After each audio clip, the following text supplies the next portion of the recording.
I love a sunburnt country, a land of sweeping plains, of ragged mountain ranges, of droughts and flooding rains. I love her far horizons. I love her jewel sea, her beauty and her terror, the wide brown land for me.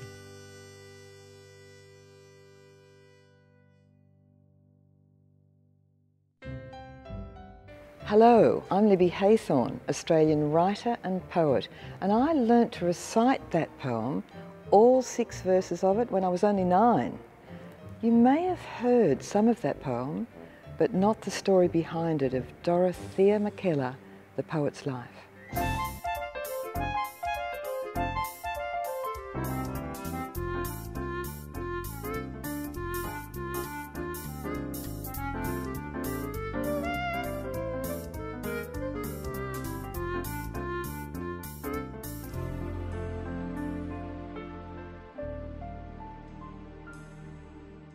Dorothea was a poet who was famous in her own lifetime.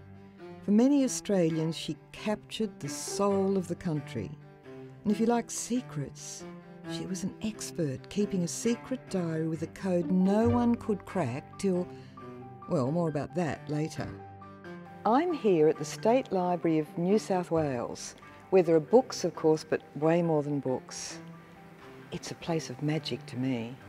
In here are precious treasures that help us remember our Australian poets of the past.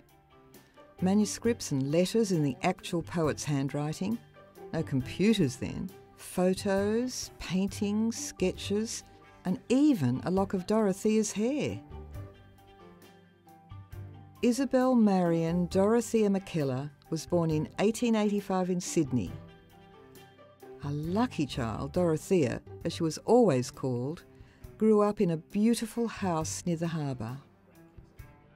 Her family also had properties in the country, like Currumbede in Gunnedah, where there's now a statue of Dorothea on a horse. With her 3 brothers, her mum and dad, and her best friend Ruth, Dorothea had an instant audience, and she was writing plays and poems from a young age.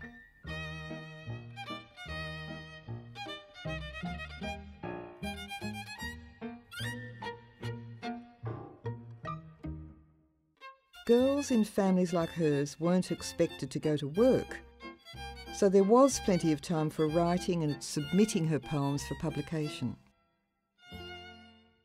Sounds good, but maybe, just maybe, you might begin to feel like a bird in a cage, and you might begin to invent characters who become your imaginary friends. Dorothea couldn't even visit anyone without someone from her family going with her. One day, feeling down, she wrote a poem called Captive. My soul is sick of the soft, slow days. My heart is sick of the gentle ways. My body is sick of its silken thrall. Sick, I am sick to death of it all. It's a long poem written in 1907 when she was 22 and had had quite some success with various poems in publications. But there were shadows across Dorothea's life, just like anybody else's. An early poem was about her favourite brother Keith, who was killed during the Boer War. Keith's death deeply affected Dorothea for much of her life.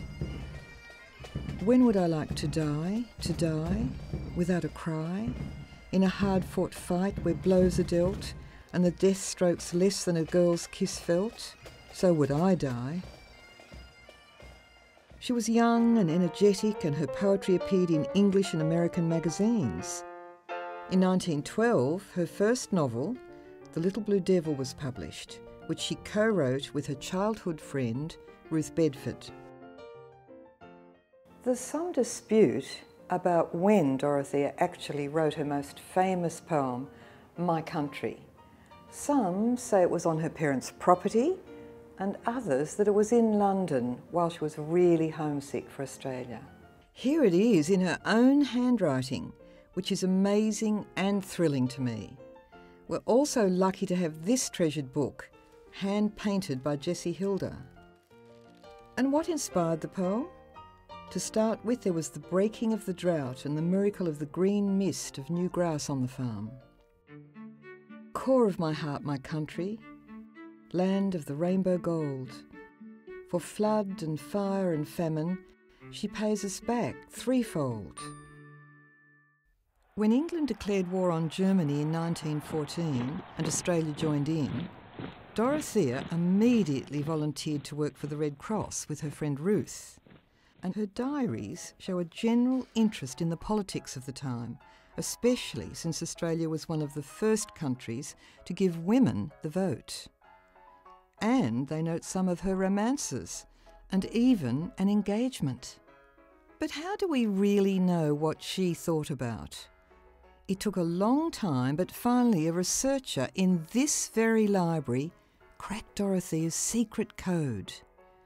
It revealed many of her inner thoughts and feelings, and the importance of colour and the beauty of wherever she was and whatever she was doing. At home, Dorothea continued to write with Ruth, and they produced stories and plays. But poetry was Dorothea's main passion, and her collections of verse like The Closed Door and Dream Harbour were very popular.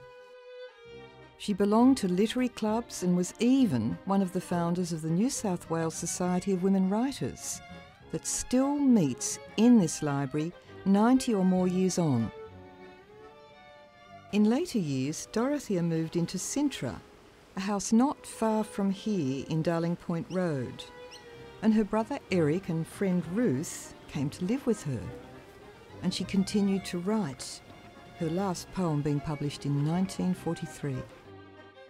I like the fact that the family graveside in Waverley Cemetery looks out onto the changing colours of the Pacific Ocean, which is often a fierce blue. Because Dorothea Mackellar was held in such high esteem as a poet, her favourite poem was read at the grand state funeral held for her. It's not her most famous poem, My Country, lovely though it is in every single verse, but something rather closer to Dorothea's heart, the lovely poem Colour. The lovely things that I have watched unthinking, unknowing, day by day, that their soft dyes have steeped my soul in colour that will not pass away. Great saffron sunset clouds and larkspur mountains and fenceless miles of plain and hillsides golden green in that unearthly clear shining after rain. There is no night so black but you shine through it. There is no morn so drear, or colour of the world, but I can find you most tender, pure and clear.